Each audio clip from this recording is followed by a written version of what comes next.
lot of times you can say certain words that can be taken as negative and positive. What he said was absolutely true.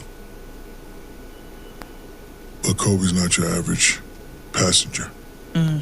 That's what makes him different. And, you know, I can say this now, it doesn't really matter who team it was, but don't ever get a twist on who was in charge. Don't ever in your life get it twisted on who was in charge. I'm arrogant enough to say I can get one by myself. 3 by myself? No way. Right? And when I left, he struggled to get back. And then what they did, they brought in 2 7-footers to equal what I was doing, which helped him get 2 more. So what Gilbert said was correct, but I think it was taken negatively. And what T-Mac said was correct too. Think about that all the time. You switch out positions. Well, let me ask you, you think I could have got 3 with T-Mac in a row? No, let me go on record and say T-Mac was a bad motherfucker. I always say to myself, I think I could have got 3 in a row with T-Mac. I think I could have got 2 with Vince. Oh, I know I get 6 with Steph.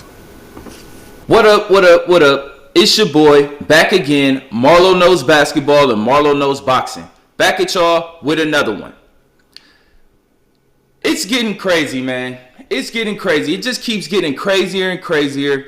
Now Shaquille O'Neal, Shaq, has joined in and started dissing Kobe. Shaq, about a week now, has been speaking on Kobe Bryant, going back and forth, saying outlandish things. Cut it out. Knock it off. Shaq said so many lies the last week.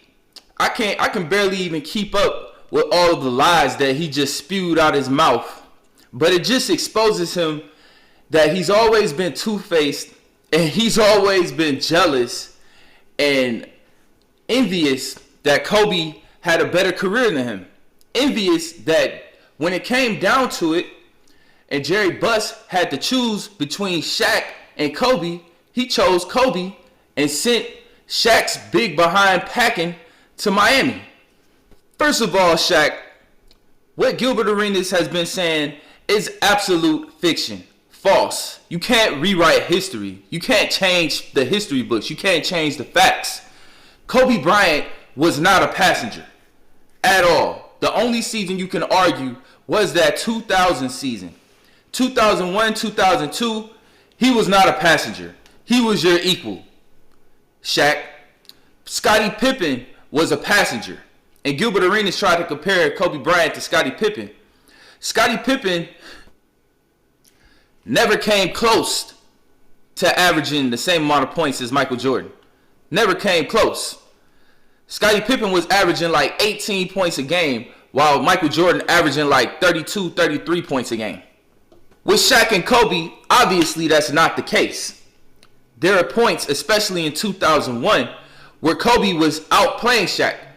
Before they got to the NBA Finals, Kobe was better than Shaq. Throughout the whole Western Conference playoffs, Kobe was better than Shaq. Until they got to the finals, everybody was saying that the Lakers' best player was Kobe Bryant. And the numbers back it up. He was putting up better numbers than you. There's never been a point with Scottie Pippen and Michael Jordan, which was a true driver-passenger situation, where Scottie Pippen put up near the numbers that Jordan was. When Kobe was putting up better numbers than Shaq, especially in 2001. And in 2002, he outplayed Shaq once again in 2 of the 4 playoff series during that playoff run. So in the last 2 championships, 2001, 2002, Kobe outplayed Shaq in 4 playoff series. That's half the playoff series that they played for those last 2 championships. So that's lie number 1. The next lie he tried to say is that when Shaq was shipped out of town by Jerry Buss, who made the right decision and picked the right guy, and Kobe, when he picked Kobe over Shaq, when it came down to him having to choose, Shaq tries to say, they replaced me with 2 7-footers that did what I was doing, and that's why he was able to win 2 more championships. Knock it off. Knock it off, you liar. You're going to count Andrew Bynum for Kobe, you're going to say, oh, well, Kobe had Andrew Bynum and Pau Gasol. Andrew Bynum, for the 2008 finals run, where the Lakers went to the finals and lost to Boston, he didn't even play. Andrew Bynum got hurt before they even got Pau Gasol, and Kobe got that team to the finals. In 2009, when Andrew Bynum comes back, he averaged a whopping 6 points per game. 6 points per game in the playoffs. 6 points. In 2010, he stepped it up. He averaged 8 points a game in the playoffs. And you're going to count that? That's like counting Luke Longley as help for Michael Jordan. Really? You're going to count Andrew Bynum?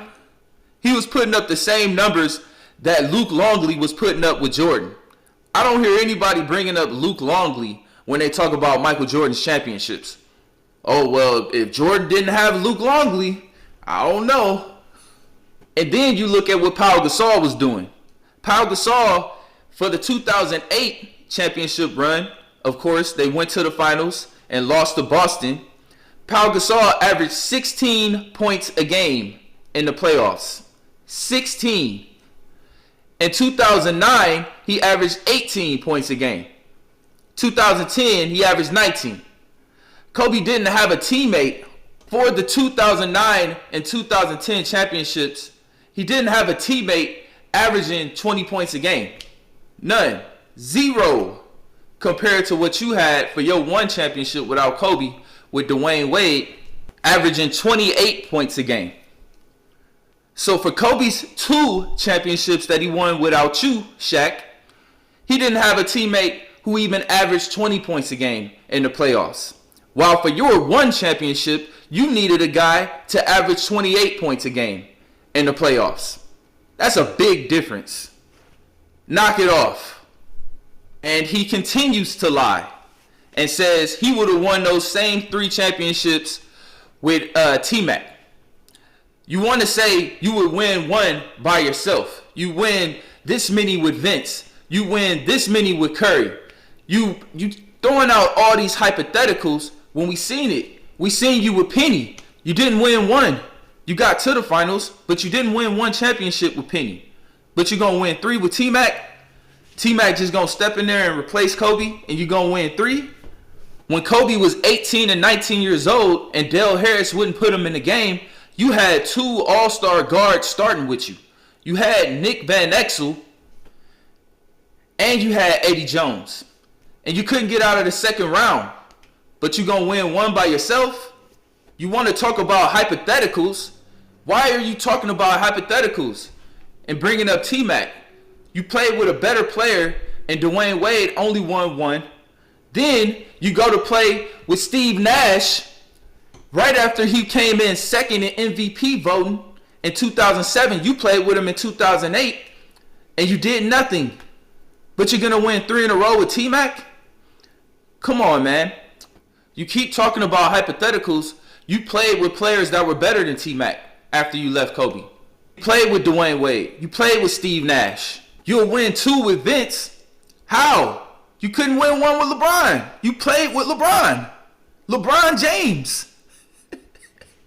But you'll win multiple championships with T-Mac and Vince, but you couldn't win a championship with Steve Nash, with an MVP prime Steve Nash and an MVP prime LeBron James. Knock it off.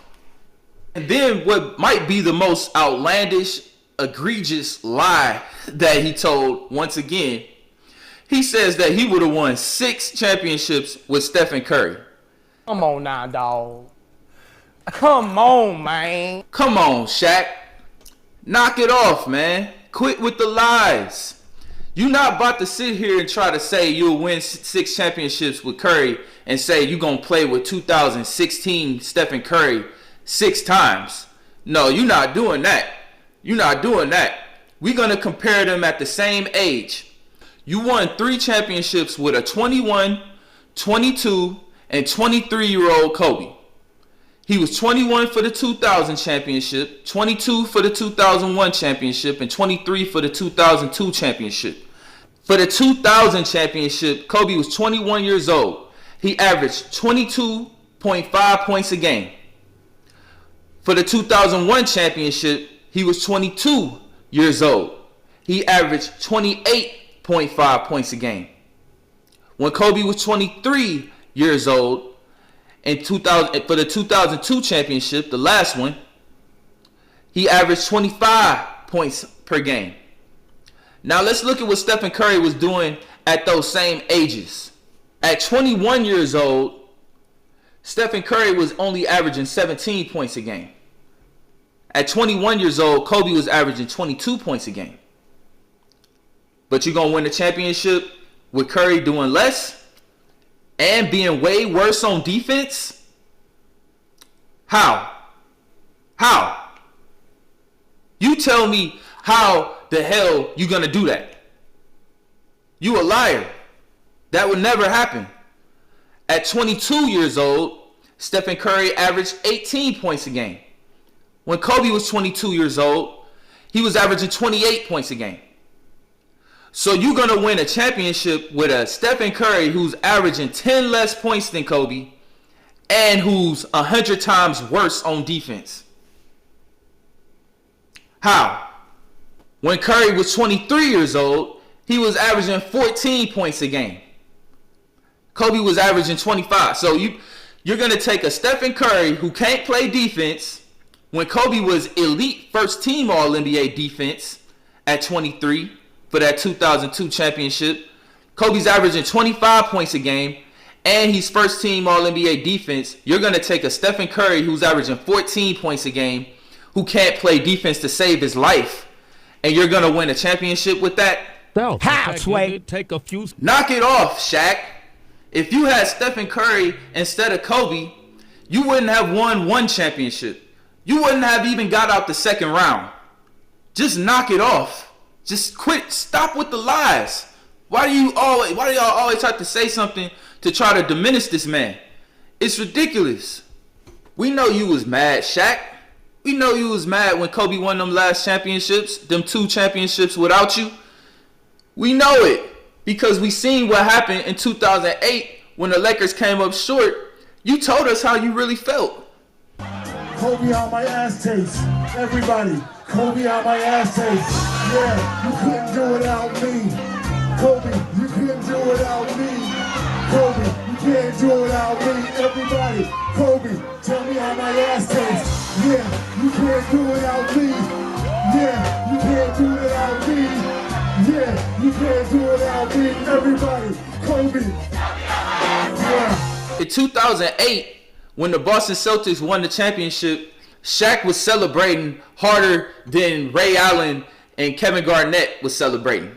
He was celebrating more. He was partying more than Paul Pierce was partying. He was so happy that Kobe didn't win that championship because he thought that Kobe wasn't going to be back. He thought he wasn't going to win none. You were so salty in 2009 and 10 when Kobe won them championships. And you know it. Because at that point, it was undeniable. It was undeniable that Kobe had a better career than you. It was undeniable that we saw in the long run who the better player was, who the better all-time player is. And you know I'm telling the truth because after you said all this nonsense, you yourself said that Kobe was a top 3 player and Stephen Curry is not in that conversation. But we're talking the greatest of all time.